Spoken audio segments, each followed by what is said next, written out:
Hey everyone, welcome to today's episode of Learning from the Pros. Joining me today is Roman Chris. He's the founder of Grouts Online, and Roman's going to be sharing his 10 tips to make LinkedIn ads work. Welcome, Roman. Yeah, thank you for having me. Pumped to have you. Why don't you just kick us off with a quick background on who you are and your experience around LinkedIn ads for the viewers? Yeah, so my name is Roman, as you mentioned, and I basically worked in B2B SaaS company in-house, building basically LinkedIn ad strategy from scratch. So like running some lead gen ads and shifting to demand gen. And yeah, I spent there 3 years, and now I basically started turning this experience into my own business. So I work with clients where I run these strategies and helping them to start and scale LinkedIn ads campaigns. That's awesome. Super pumped to dive in. Want to kick us off with tip number one? Yes, so I think like the first thing that is like everyone will in marketing will always say it's the most important. So it's like to research your customers. Mm. So, but yeah, what was my challenge when I was working as paid media specialist in house?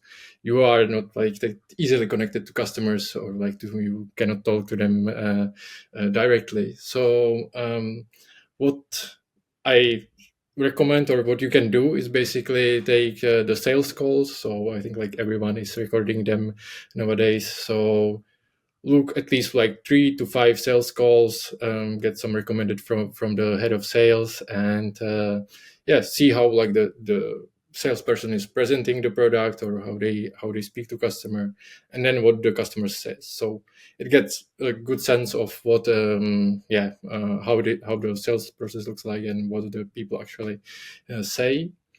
And then the second thing is also kind of crafting some messaging from that. So kind of thing you can do is take the sales notes. Now you have also summaries from the AI, everything. So you can just take all these summaries from hundreds of calls Hmm. and ask ChatGPT just to create some like content matrix and like summarize the pain points and what is the most common pain point and so on.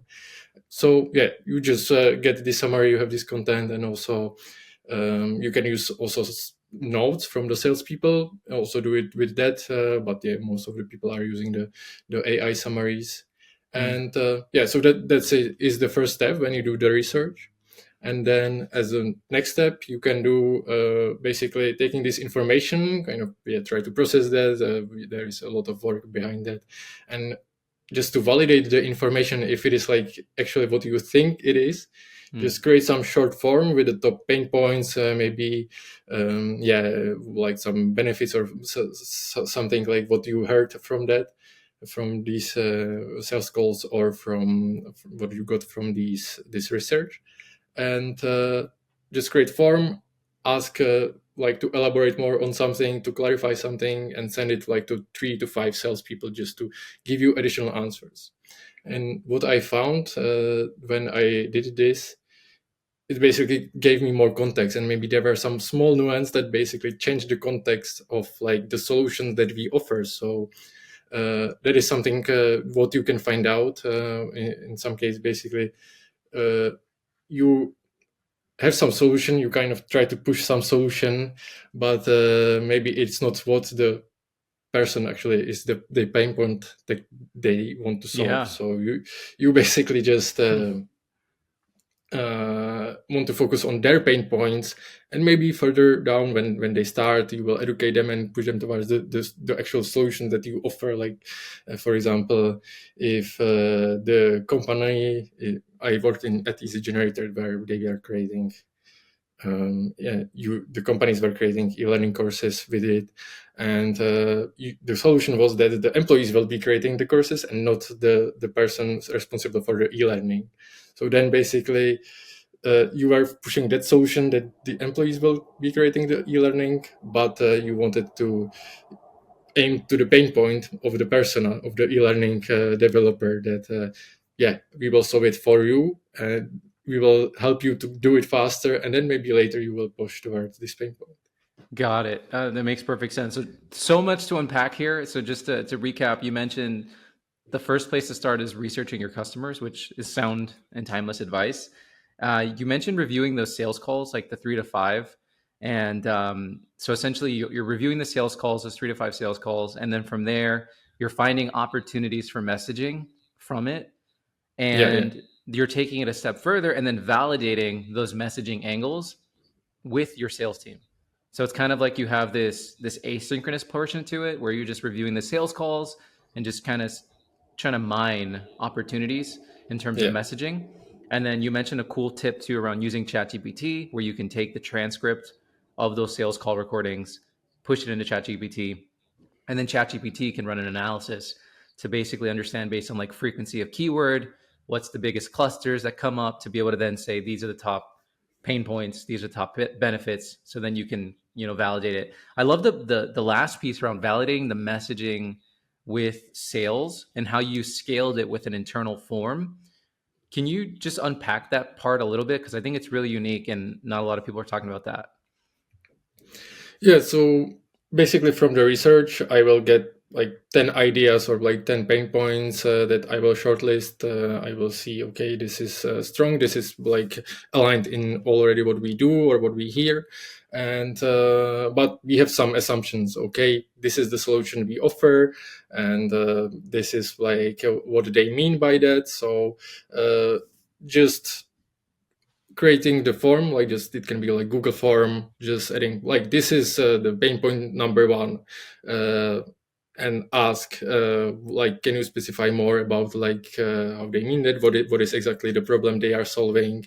So yeah, just to get clarity on what does it mean, because maybe sometimes the AI can also like generalize it Mm-hmm. a little bit more. You can like get When it different includes the contexts. So brand name and it repeats the brand name to you on the output, this is the top benefit. And it's like just your brand name, and you have to like massage the prompt to not include the brand name. Yeah, yeah, yeah. that's a great point. With that form, are you, just to kind of go into the weeds a little bit, are you keeping it at a high level where it's just like general pain points, general messaging, or are you also running this validation like on a persona level or an industry level? Well, it's more like focused towards personal, so it's yeah, because you already started to like not researching, like finding what is the ideal persona, but rather trying to understand what are the pain points and what do we solve, how they benefit from that. So yeah, in that perspective. Nice. All right. Tip number 2. Yeah, then the second thing is basically defining the right targeting. So now, like on LinkedIn, it's like the most powerful platform for targeting for B2B. So, and you have tools there to make it right. And so, like based Wait, on the ICP, what do you mean? Meta job title targeting isn't better than LinkedIn? uh, from my experience, not much. So, yeah. Yeah, no, I It's totally like agree. it gets even more expensive, so it's not worth it. So, and it's probably not that accurate. So, yeah. Yeah. And the problem So, there is that you do not have the insights about that. So with LinkedIn, what I wanted to mention is you have this audience insights where you can define the audience basically in advance and check what are the job titles there, companies, and so on. And there, I want to really recommend to spend time there, share it with stakeholders, like check what is the audience size. I kind of refine what is the ideal targeting. You can have different variants. You start with job titles to see if you can like target them, what is the audience size, then like other things like the functions and different combinations. mhm. So like just having this baseline, okay, this is the core audience that we want to target, and really like share it with stakeholders so they can give feedback, and maybe then they can spot something. So yeah, it's really helpful, and I think like it's the most important thing to start with. So just not random like, job titles like from like Mhm. different personas as well. Don't mix it together, separate these, and make it right like from the start, at least like close to right. And then basically what is the second part is segmenting the personas. So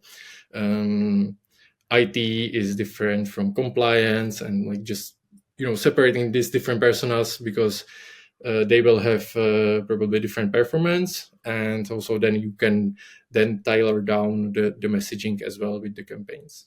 So when it comes to defining your targeting, there's a lot of different points within that. And you kind of touched on all of them at a high level. But I know there's someone listening to this right now that's probably going to go down the overthinking rabbit hole on each point. So I just want to quickly rapid fire give some clarity on each individual one. So the first one is around using the audience insights tool. So you mentioned with that tool you can figure out what is the right combination of audience. When it comes to the size of the audience, do you have a general preference on how you approach that? Yeah, there is no rule to the audience size. So yeah, you can have like 100,000 or like just 10,000. So then it's just about making sure that you are reaching the right person. Especially when we talk about starting with LinkedIn ads, you want to first start with the core audience, making sure you're reaching them, and then experiment with expanding that. So that is how I would start. Like yeah, but yeah, there is no any rule to the audience I'm glad you size. said this because I know there's someone listening that's like reading some blog article that's telling them if you have an audience size of, you know, 10,000, it's horrible, or if you know, just like these absolute numbers when everything is relative. And at the end of the day, with LinkedIn, you are going to be paying more on a CPM basis on average compared to other channels. So you Yeah, really want to make sure every single one of those impressions stretches, you know, and it reaches and it covers. And it's like at the end of the day, I always tell clients, it's like you want to set up your targeting in a way where the impression itself is valuable, where even if you got nothing, zero in terms of direct attribution from this campaign, the targeting itself is valuable in itself, where it's like, it's so justifiable. Where you're like, wow, that impression went in front of this title at these companies that I would absolutely love to do business with. Like that is the goal when you're setting up that initial targeting. The yeah, second part exactly. Yeah. is the targeting combinations. You kind of glossed over it, where you're like, you know, we use job titles or this. I'm just curious, do you have certain like go-to targeting combinations you find yourself using? Well, typically I start with job titles, so it's like the best thing. So like typically it's like job title, some company size, and in some cases also industries. So depending on what is the vertical, and then yeah, in terms of other, I go with is like job function combining with seniority, so just to get it a little bit more narrow, and also combining that with skills. Like the skills are a little bit broad because it takes basically not only the skills that you put on your profile, but it is basically scanning like the job title that you have, what you have on the profile as a content, so it can capture more information there. So combining like you either have job titles and company size and so on, and then job function, scale, and seniority, and then work with exclusions to, let's say, narrow down to better audience. So that's like typically like the go-to targeting I go with. Yeah, great stuff. Tip number 3. Yes, so basically then when you know what yeah, what is the pain point of the customer, you know how to target them, then you want to like distribute the content towards them. So I think yeah, this is something where most people are kind of hesitant in doing that because we want the traffic on the website, we want like the direct results, but I found it like really efficient focusing on in-feed consumption and distribution of the content. Mm. So you on scale distribute the message, your opinion, you are showing this is the problem, this is the solution directly in the feed without expecting them going to the website and doing something, reading something, just delivering that in feeds, because yeah, they will just scroll anyway. You need to capture their attention. It's like they will realize, okay, maybe I will look later, they will engage, maybe they will like it, and then you can retarget them with something else. Or if it is video, then it's like really efficient to distribute the like very basically long message in a way how people prefer to consume Mm-hmm. content now. So that's I'm I'm thinking about the person listening to this right now. So just to recap, you're saying when it comes to distribute, now it's time to distribute your content. You found the most success with really focusing on in-feed consumption. Kind of a few threads to pull there, but one, just kind of starting with the skeptic view, where someone listening to this is like, wait a second, you want me to spend money on these ads, get them in front of these people, and not even get a click from it? You're crazy. What are you talking about? Like, I need something at least, to justify what I'm doing here. How do you think about measuring this? So when you speak to someone like that, how do you kind of walk them through that thought process?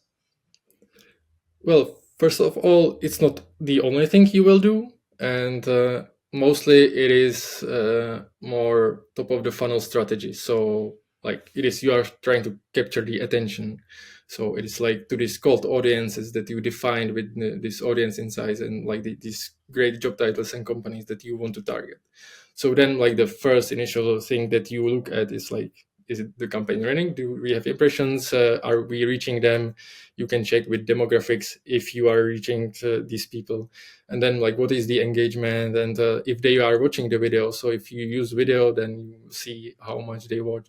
Now we have the new metric dwell time. So you see if it is some I don't know, carousel or something, some post, how much time they spend there. And also like you can see the engagement, like reactions on the post, and you can see if it is from the ideal audience. So it's a kind of like initial signal if you are reaching the right audience. And then the other tactics like retargeting and some direct response can come into later with the retargeting campaigns. I hope if everyone gets one thing from this, it's that you cannot approach LinkedIn the same way you approach Google Ads. LinkedIn, it's very much when it comes to, and I would say paid social in general, not just LinkedIn, but when you play the game of paid social, you're in the game of influence. The way I like to think about it is like you're trying to manufacture celebrity is really what you're trying to do. You're trying to make someone famous or something famous. I mean, that's really the end goal, and all of these things, engagement rate, video consumption, it's just arbitrage to be able to drive more views, more clicks, more interactions with that content so you can improve the likelihood that you're going to actually create brand affinity and trust, which will then lead to said fame, right? People love, follow you, and all these good things. So then it really just becomes this game of arbitrage. I think that for that skeptic listening, another thing you could do as well is just if you already start with a retargeting campaign and you're getting a certain baseline of performance from that in terms of expected demos and trials, make the assumption and like kind of the forecast of like, well, we're getting X return right now from our retargeting campaigns, but we're severely limited by size. Well, if we invested in prospecting and we did these top of funnel things that Roman is talking about, and we drove this incremental size and audience, well, based on this click-through rate, this conversion rate, I can expect, this outcome in terms of net new. So it's a shift in mindset for sure. And I know it does take some faith.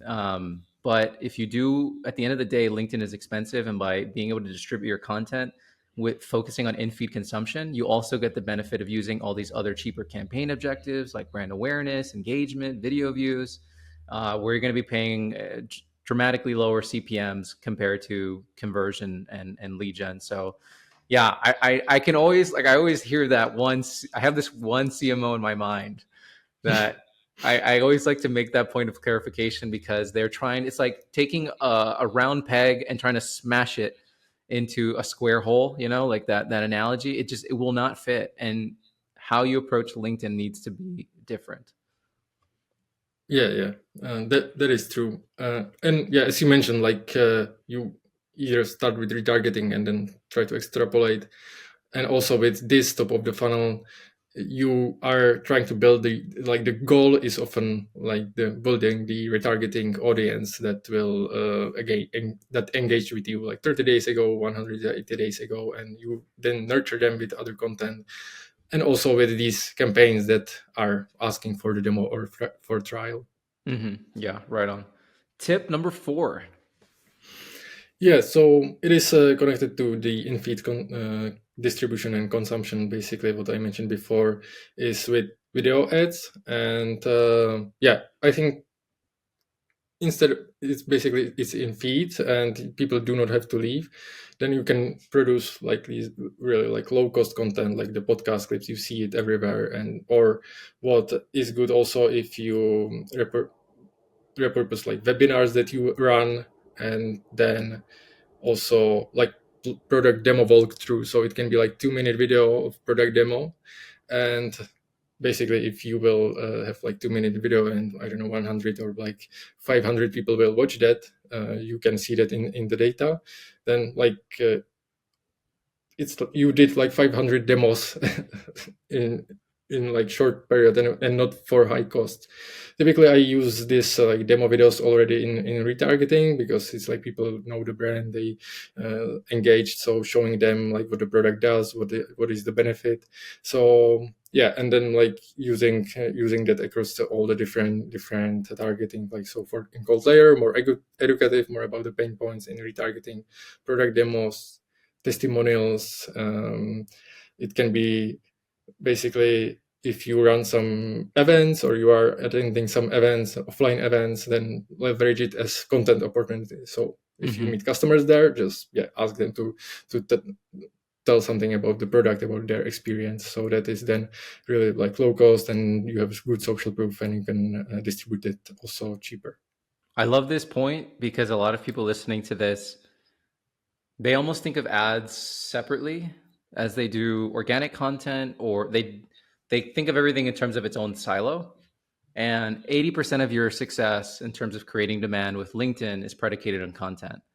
So what you're saying, Roman, is to repurpose content that you're already using and guarantee distribution through LinkedIn ads, right? And specifically, like the podcast clips are really great, or like the demo video in feed, or the social proof testimonials, because they can consume it in feed and they don't need to go to your landing page, or so on and so forth, to be able to actually receive the value. Yeah, exactly. And that is basically much cheaper if you will run some single image ads to customer story. They will maybe click. Some people will land on the page. Most of them will bounce, and the cost to deliver this message will be much higher. So like just putting the video in feed, and even like it doesn't have to be video. In this case, it can be even like the full case study, almost in like sort of carousel or something. So yeah, yeah, that is definitely like what I would recommend. Do not overthink the production. Just start with some record talking head video, or like just a product demo video, Loom video that you can promote. And this is the way how you can get started. Nice. Tip number 5. Yes. We mentioned that this like in-feed consumption, and like you cannot measure that easily, and you are just getting reach and impressions. Then what I would also say, you can use this like popular tactic like lead gen with content. Just promoting some ebook or webinar to capture these leads. It's like really unpopular, especially when we are talking now about in-feed consumption, and now we want to just get their contact and send them email with the ebook or something.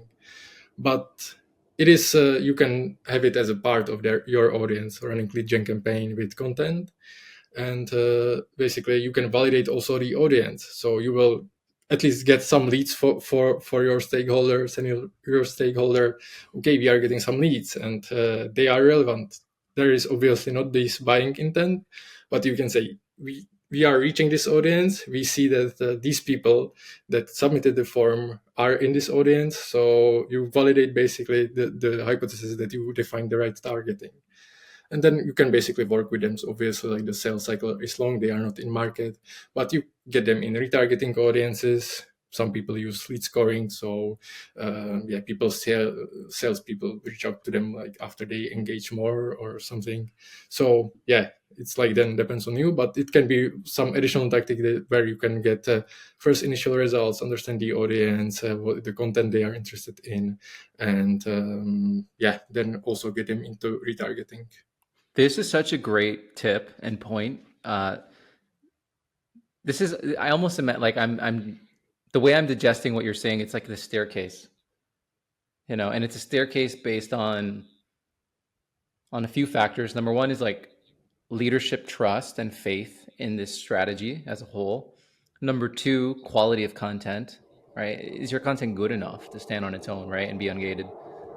And then number three is you can use this, like you're mentioning. So if you're just starting with LinkedIn ads and, going back to the previous tips, you defined your audiences, you got clear on the messaging, you decided what content you want to repurpose. Now it's time to push it out there, but you're still kind of like, I don't know about this. Like, yeah, the LinkedIn demographics report is telling me these people are seeing it, but like, I don't really believe it.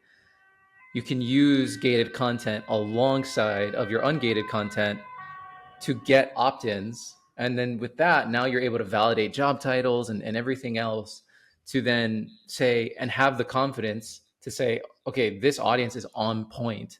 And then you can make the case to leadership to be like, hey, we're getting opt-ins to, this piece of content at, X, let's just use the ebook example that you talked about. Maybe you're promoting an ebook and you're like, okay, we're getting $50 signups to this ebook, $100 signups, whatever it might be, which is really expensive. And then you can, I think of everything like a funnel. Like you can then say, well, if 50, it costs us $50 to get them to download it, maybe the drop off between download and actually open is another 60%.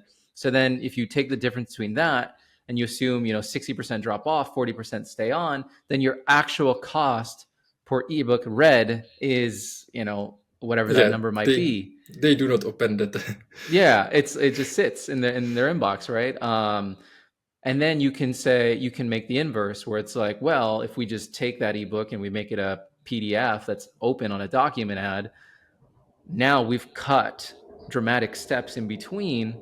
And again, if the goal here is to build brand affinity and trust, right, and get more opportunities to retarget them, we will have more opportunities for brand affinity and trust at a lower cost by not gating the piece of asset. So yeah, I wanted to draw that out for people because that's the magic sauce that I think gets lost sometimes. But when you break it out like that, I think from my experience talking to like a lot of CMOs or CFOs where they're very analytical and numbers driven, if you can break it out like that and show them like option one, option two, what makes more logical sense if outcome is this, and then they're able to really easily see it.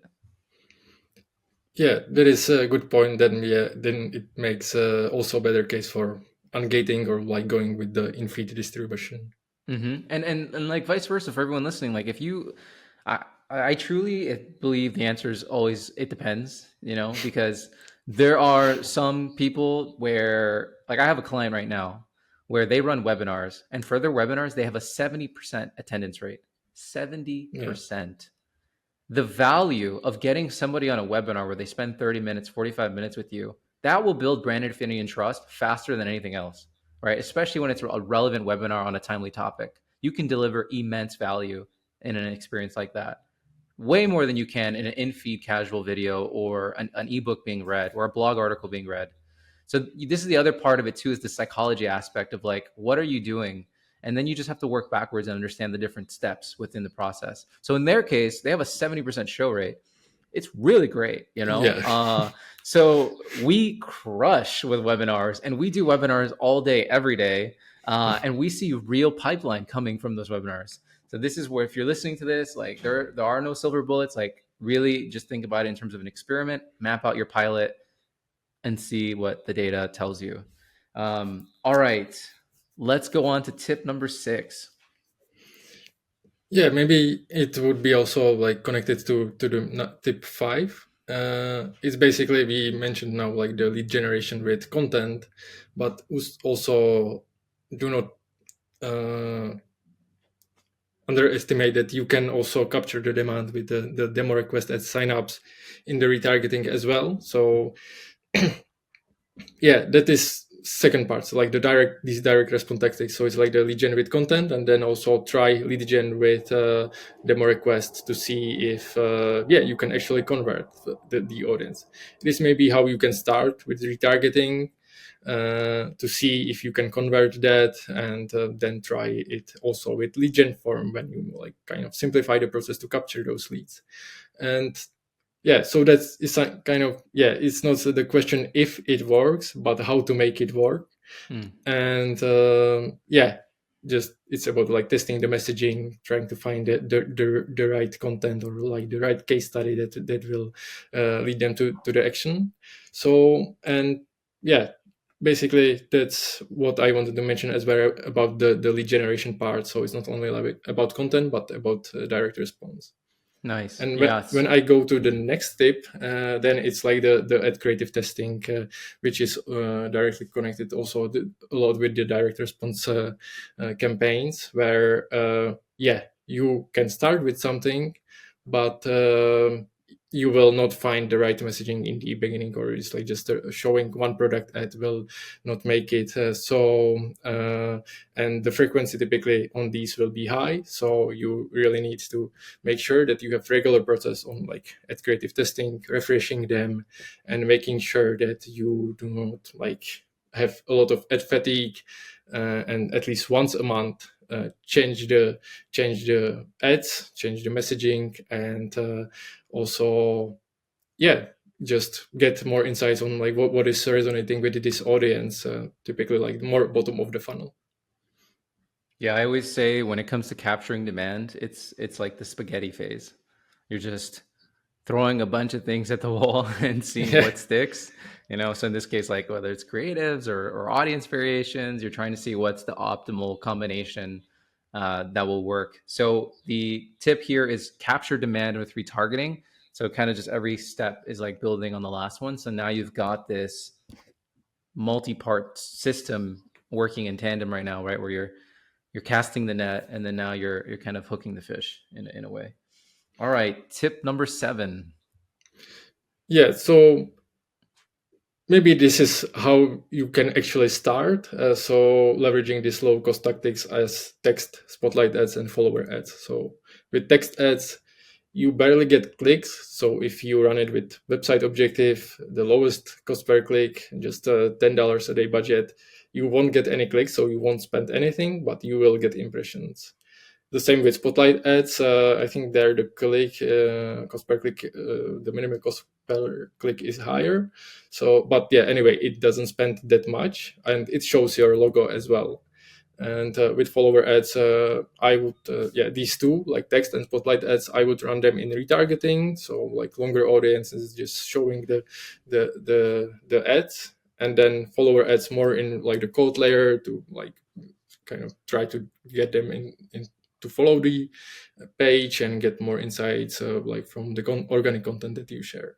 And yeah, one thing to mention there is like it's easy to start because it's very low cost production. It's like just few headlines that you can write in 1 hour, like just 10 ad variants, just combine that together, and yeah, just start running that, and even you will not spend even like $100 a month on these tactics. So yeah, it's Yeah. just easy way to show the logo. I recently did an article on spotlight ads, and I pulled some data around like average cost per click, average CPM. So just to unpack how much, in terms of what I saw, was the average CPM is about $5.30 on average for spotlight ads, which is like, this is LinkedIn, people. You know what I mean? Like, it's so cheap, which is amazing. And then when you do pay per click, in the sample size that I studied, was about $7 on average per click, which is not like insane, but I've also heard in some instances people paying. Like I was talking with one of my friends, Jan. He had a client that was paying $140 a click on a spotlight ad, which I was like, that is insane. But that is very much an outlier, and the average is more around the 7 mark from what I've seen. So totally agree on that. Like it's such an easy way to just, and this is like not a game changer ad type, right? Like this is Yeah, not gonna, you're not gonna get rich off of a text yeah, ad or a spotlight ad. yeah, Like, this is just more going back to like the point around you're trying to create celebrity, right? Like yeah, what do celebrities have in common? They're known. So how can yeah, we increase the opportunities to be known? This is another opportunity to do that at just a really cheap cost. So that's kind of like the way to frame it, right? It's like you can put this in your retargeting layer, or you can put, like you said, you can put it in your prospecting campaign, just going after like a list of accounts, and it's just another little touch point for you to resonate with them. Yeah. For everyone listening right now, like my spotlight ads have like a click through rate of 0.3%, which is insane. That's like extremely high for a spotlight Yeah. ad. On the one hand, I'm like happy, but I'm also sad because I'm like, stop Pay, clicking on, paying. like, stop clicking on the damn ad. Like maybe I need to make it uglier or something on purpose, so people don't click. But one thing you can do to make your ads, your if you did want to get more clicks from your spotlight ads better, uh, is edit, like, don't use a company logo or like a generic company logo, like edit it and put like a funny picture. So basically what I did was I put a profile picture of me, and then I put like the heart eyes emoji over my face, so it I stands think I out, saw that. Yeah. and then you're like, what the hell is that Silvio, you know what I mean, or like in AdConversion, or so you can get creative with it. Like I've also seen other people where they don't, so when you do a spotlight ad, it can be you, and then it'll dynamically change for the person that it's being served to. You can also Yeah. add a background image to the spotlight ad, which removes the component of the person being served to. And I've seen some companies where they'll put like really unique backgrounds, and it just, like, the by default the LinkedIn skin is light. It has a light theme, so they'll put like a dark background, which automatically creates contrast with the LinkedIn layout, Yeah. which makes it more prominent, which increases click through rates. So there's a cool things you can do like that, but generally speaking, you don't want clicks Yeah. on Yeah. these ads. Exactly. I did this with text ads where I just screenshotted basically notification on LinkedIn, what I have in my notification, and then I put it as a instead of the logo. So then people were clicking on that because they thought they got notification, but it was Oh basically man, just. that's, yeah. So Yeah, yeah, it was driving traffic, but then yeah, it's not yeah, worth it but to. You don't want them to click on that. yeah, So yeah. yeah, and like with basically how I set up the text and spotlight ads is like website click objective, and then just the minimal bid you can set, so it doesn't go like 100 as you mentioned, and Yep. just yeah the daily budget above that CPC, so it can be like, I don't know, if it is like 9 cost per Hmm. click, then you set at least like 20, so you get the impressions, and when it gets spent that day, then it stops showing, but yeah, you at least control the cost of that. That's a good point on the bid cap. So for everyone that had a heart attack, you can set bid caps on these ad types. All Yeah. right, tip number 8. Yes, so I think yeah, we talked about like you are distributing the content, and you are running lead gen campaigns and so on, and it is focused a lot about the company, and you are like trying to optimize the campaigns, make them as efficient as possible. But yeah, what like these ads will benefit from is like the founder-led marketing. So if the founder, or yeah, basically some subject matter expert from the company, is visible on LinkedIn, he is posting, he has like his organic reach. So that's one part, like there is someone known from the industry active on the LinkedIn, like the founder is like the best option. And then basically you can scale and amplify that with thought leader ads. And what I will say, if clients ask me like what is something what we don't do, I'm like, we are not running thought leader ads, and like it's the basically it's the best performing uh, format right now on LinkedIn. So it's good to profit on that and do it as soon as possible, because it will get cheaper, people will get used to it. So it's Mm-hmm. definitely worth doing, and also the rest of the campaigns that you are running will benefit from that. This ties so beautifully with your earlier point around distributing content. So this is an even easier way to distribute and repurpose that content. Just take the post that your subject matter expert already went through the effort of creating, just get approval, and now you run it as an ad in your campaigns. Yeah, exactly. And the benefit, if people do not understand the benefit, is it's like targeted to the audience that you defined. So it's not like just random organic reach on LinkedIn. You define the audience is where you want to show it. And yeah, I will emphasize there that the content has to have like good quality, to have good engagement, and also to like say something good. So I would avoid any AI post, or yeah, something very generic, or something like too company focused. Something that is educational, or it can be also customer stories, so where you explain, maybe you talk with customers, so you explain the story, and maybe you then explain also the solution that you have. But yeah, have it like really not too company focused, but rather educational, to add the value. Yep. Tip number 9.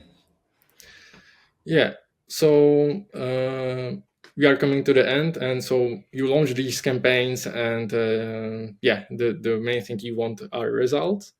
So I do not have any like perfect solution for that. So it is combination. So like tracking impact on the bottom line. It's not about having like one solution that will tell you these campaigns are working. So, but if I would break it down, I would start with conversion tracking. So I often see in the accounts it is missing, like set up this insight pixel, set up the form submissions for on the website, the conversion tracking, and yeah, the other option like conversion API and so on. So I wouldn't go deeper into that. Mm-hmm. Then properly using UTM parameters. So now we have the dynamic UTM parameters, so it's much easier than before. And yeah, then it is important to capture them and store them in CRM. So when you get this direct result sometime, then you get at least the source, and you at least like when you see this result, then you at least know, okay, this seems that is working, because yeah, we get the direct attribution there as well. And then yeah, on top of that, you can use some multi-touch attribution. So uh, basically influence pipeline. So you have these different attribution tools on the market. There are some free options as well, so definitely good to try and at least get additional insights. So I found it very useful with Adam when he launched Fibbler. I use it every time I can to just see what is the influence on the pipeline. I built some own solution, but it is not as good as what he built with Fibbler. Nice. That's awesome. So, setting the right combination of tracking methods is the big takeaway. So, you can't just rely on one thing. So, it's using a combination of the things. So, it's like you mentioned, the in platform tracking. So, tracking through the pixel client side, setting up that conversion tracking, setting up the conversion API, ideally, so you can push those server side conversions, using UTMs and making sure you have the right tracking templates in place. So, when you do get that long awaited conversion, you can actually see where it came from, and a multi-touch attribution tool, right? So that you can understand what are the different touch points, right? That went in between impression and form fill, right? Yeah, exactly. And it's mainly about getting the insights. So it's not like about one source of truth. So one source of truth will be your CRM, like the trends from the website and so on, and like some like the quality metrics like conversion rates.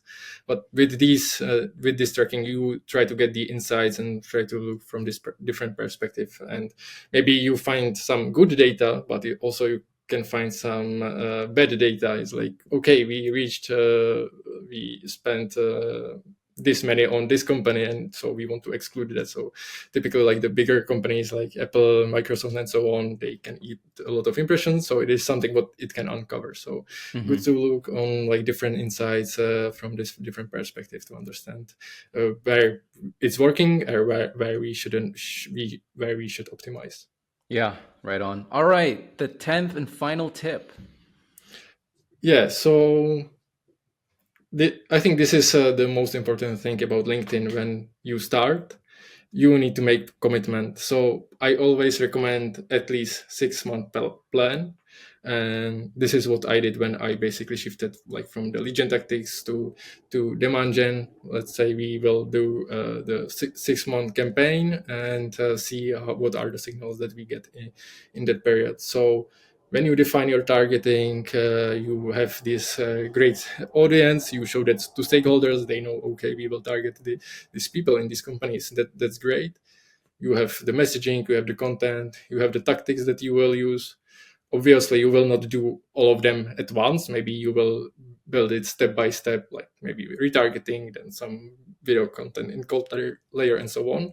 So you can include it into your plan, in the 6-month plan, and make a kind of estimate of the budgets that you need. So based on the audience size in the cold layer, what you will need to reach. I always count with at least 40% of the audience. This is what I found benchmark that you can reach. And then what is the like audience size in retargeting, how it will grow over time. So kind of estimate the budgets to make sure that you have good frequency and so on. So, and then basically you have the budget, and then you present it to stakeholders. Okay, this is what we need to invest over this time. And yeah, we should commit to it to see if it's working, if we get the results. So if you run it for 1 month, or in some cases it's 2 weeks, it's like just where we do have the results. Yeah. It's like it's too early. So at least 6 months, but it can be even longer. But like during the time period, you look and on these insights, like the conversions on LinkedIn, the influence, maybe also the engagement if it is from the right audience, and also the reach if you are reaching the right audience. So yeah, the last point was basically, when you want to start with it and stick with these campaigns, then just make sure that you commit to longer period. Nice. I love it. All right. Just to recap the 10 tips here. So tip number 1 was to research your customers. You mentioned some pretty good things around sales calls, checking out the sales call recordings, and making sure you're pulling out the messaging and then validating that messaging with your sales team through some sort of form to make sure that it resonates. Number 2 was to define your targeting. So get clear on your audience size, the targeting combinations, and the personas that you want to reach with the audience insights tool, and really spend a lot of the time making sure you dial that in first.